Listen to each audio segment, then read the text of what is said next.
to the Vitamin Chica channel. My name is Lynette, and thank you so much for watching this week's video on eating styles.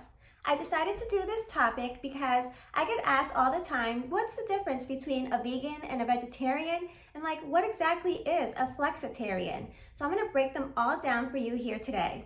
I also want to show how what we eat impacts our health dramatically. There's a few documentaries that really change your mind about what you eat. So the first one is called What the Health. It's on Netflix, but you can also watch it for free on YouTube. I'm going to have a link down below in the description box for you.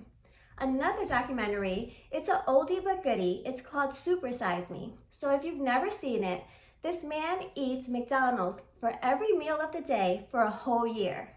And spoiler alert, he doesn't end up very healthy at the end of it all.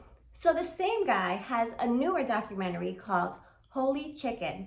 So in this documentary, he goes deep into the chicken industry, from how they're raised to how the USDA markets it as free range, to even how the restaurants market chickens to us like crispy, or so they don't say that it's fried, so we think it's more healthy. So there's a lot of great information in these three documentaries. So I'll have links to all three documentaries down in the description box below. It's What the Health, Super Size Me, and Holy Chicken. You have to watch these. Today I'm going to go over 7 different eating styles: vegan, lacto-vegetarian, ovo-vegetarian, lacto-ovo-vegetarian, pescatarian, Pollotarian, and flexitarian. So you don't just wake up one morning and say, today I'm going to become a vegan and not eat any meats at all. Usually it's a slow process of cutting out foods in a methodical way. So at least that's what I did. Every year after I do my annual detox cleanse, I would decide to cut something else out. So I started with red meat. Then the next year I did pork and deep fried foods.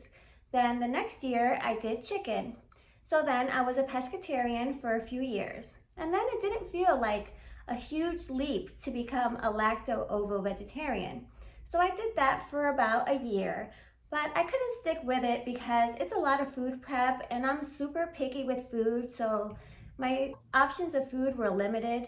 So I decided that I wanted to be a flexitarian. So that's what I am now, and I love it. And I also figured that going through this process, that it helped me find out what healthy foods I really like and how I can have more fruits and vegetables in my diet, which is always a good thing. The reason I like being a flexitarian is it's just so flexible. So being a flexitarian means that you stay away from processed foods and you stay away from refined sugars.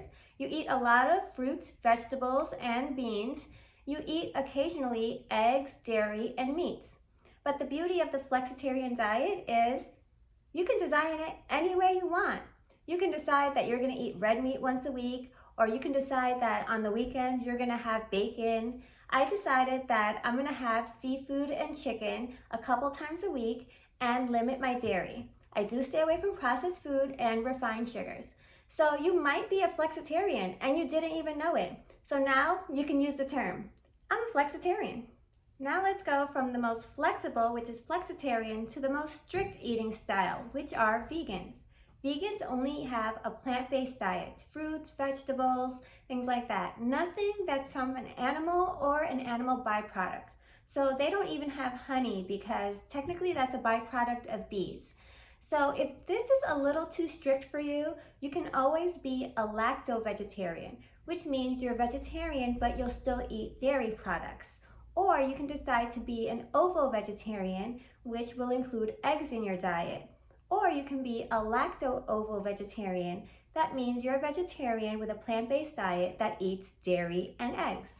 If you're one of those people that just feel like you can't live without having meat in your diet, you can always become a pescatarian. A pescatarian eats fish and shellfish and also has dairy and eggs in their diet. Or if you don't like seafood at all, you can always become a Pollotarian. Pollotarians have eggs and dairy in their diet, but the only meat they eat is chicken. I hope you found this week's video interesting, and don't forget about those documentaries. All the links are down in the description box below. because knowing why you're cutting out the foods or limiting certain foods, it really will help you stay on track and have a healthier life. And don't forget to like, share, and subscribe to the channel. I'm here every week with different health and wellness topics. But for today, that's it from me, the Vitamin Chica.